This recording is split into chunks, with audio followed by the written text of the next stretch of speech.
vocês estão prontos? Estão prontos ou não? Tamo. Você sabe há quanto tempo existe o Ministério dos Adolescentes? 7 anos. Deve fazer muito tempo. Minha mãe fazia parte. Minha Ministério dos Adolescentes. Há uns 8, 9 anos.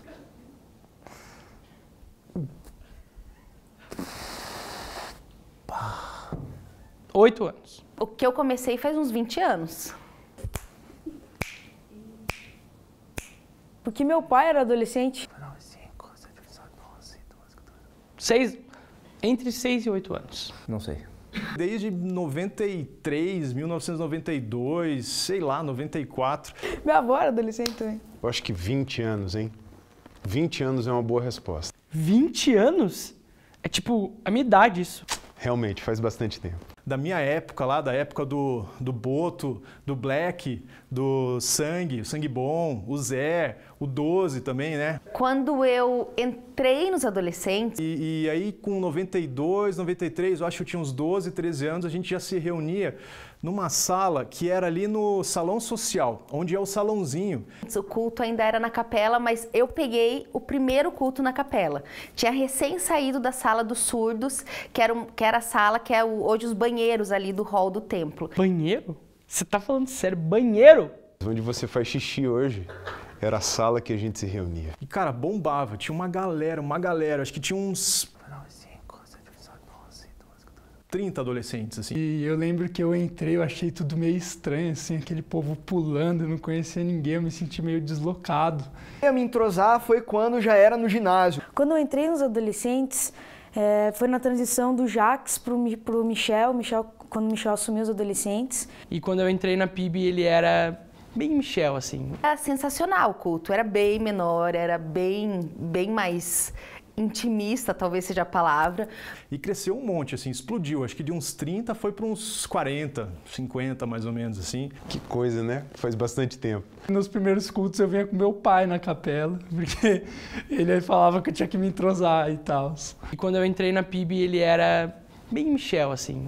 Eu ouvia de fora coisas tipo, ele anda de bicicleta durante o culto, ele anda de meia durante o culto. Eu falei, não anda. Eu cheguei lá e ele andava. Eu lembro que eu já ajudava no Ministério de Adolescentes, cara. Eu era o cara do multimídia, da tecnologia e tal. Eu cuidava do retroprojetor. Faz tempo, hein?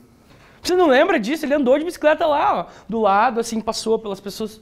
Tá ligado aquela parada que você põe uma transparência, escreve à mão, daí projeta na parede com a luz, um negócio antigo, então. Meu, isso daí é mais velho que andar pra frente, cara. Realmente, faz bastante tempo. Mas se eu posso lembrar alguma coisa que marcou a minha vida, eu acho que foi o retiro em que eu recebi o meu chamado. Não foi ali dentro, foi o que o ministério proporcionou para minha liderança. Eu me tornei líder de célula com 15 anos e eu lembro que foi algo muito marcante para mim porque aquela célula começou a mostrar que eu tinha um chamado. Foi que numa motivacional de liderança que a gente teve, surgiu a ideia de criar um ministério chamado Mochileiros da Esperança. E no começo só ia eu e a Bruna Stoidel, e a gente ia com a mochilinha assim nas costas, daí a gente passava na padaria de um amigo nosso que era dono da padaria, a gente colocava pão com mortadela na mochila e a gente ia no centro distribuindo comida para os moradores de rua. E Deus me deu como se fosse uma visão que eu estava andando num corredor e as pessoas levantavam a mão aceitando Jesus, e ali ele perguntou o que eu ia querer da minha vida. E eu falei, Deus, é isso que eu quero. E foi uma experiência que marcou muito a minha vida, assim, depois cresceu o ministério, depois chegou a ter até quase 50 pessoas no ministério. E foi legal, assim, olhar para trás e ver que começou eu e ela com a mochilinha, assim, indo só nós duas. E muitas vezes a gente deixava nosso moletom, nosso tênis lá para os mendigos na rua. E foi uma fase muito boa, assim, da minha vida. Eu lembro uma das primeiras vezes que eu vi o Lelo. Foi uma reunião da equipe. E aí o Michel falou, olha, esse aqui é o Lelo, ele é pastor, vai começar a trabalhar com a gente aqui. E eu estava sentado do lado do Lelo. E daí ele falou, Lelo, esse cara do seu lado aí é o Budal.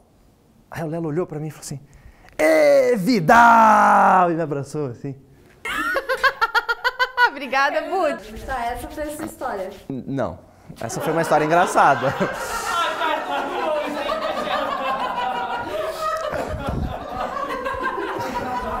E aí teve um tempo que a gente cresceu bastante também, daí, sério, a gente foi acho que para uns para uns 100, 150 adolescentes.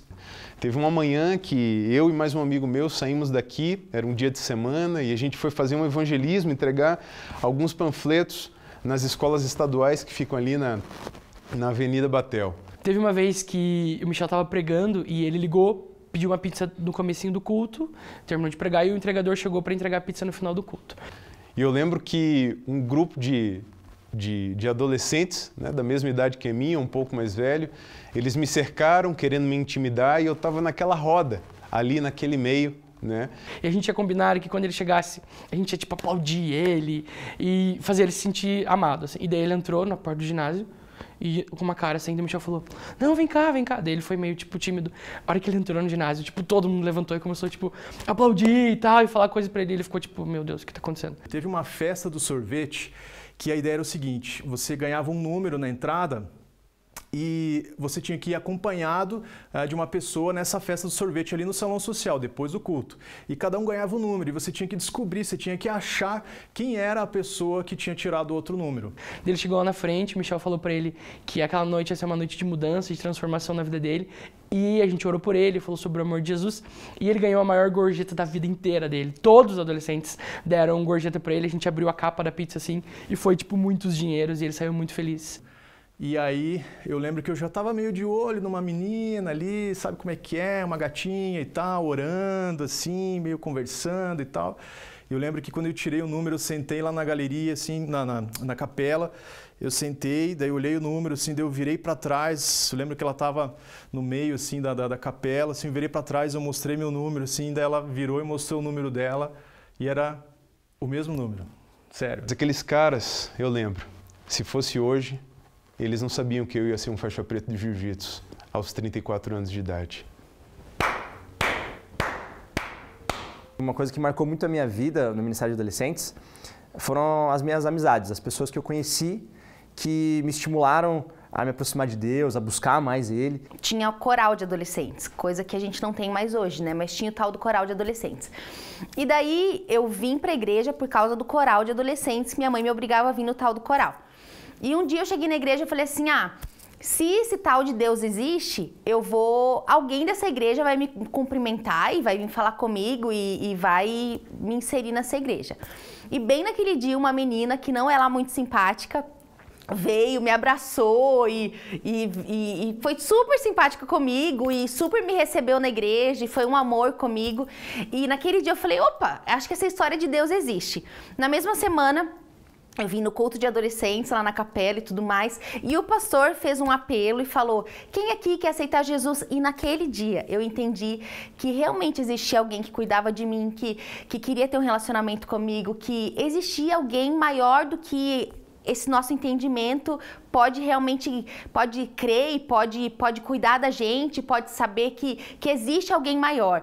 E eu cutuquei a menina que estava do meu lado, eu nunca vou esquecer disso, cutuquei ela e falei, pelo amor de Deus, vai nesse apelo comigo. Eu nem sabia direito o nome do que era apelo, do que era ir lá na frente. Eu falei, vai lá na frente comigo porque eu preciso aceitar o que estão me oferecendo lá na frente. E o que estava me oferecendo era Jesus. São histórias que a gente guarda pro resto da vida. Realmente foram momentos muito especiais. Através do Ministério de Adolescentes, eu tive muitas experiências com Deus que marcaram a minha vida, que mudaram a minha vida.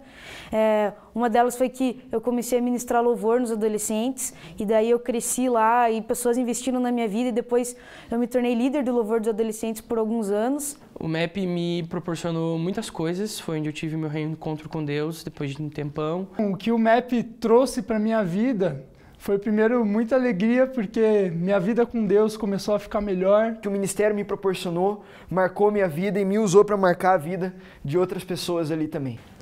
O Ministério de Adolescentes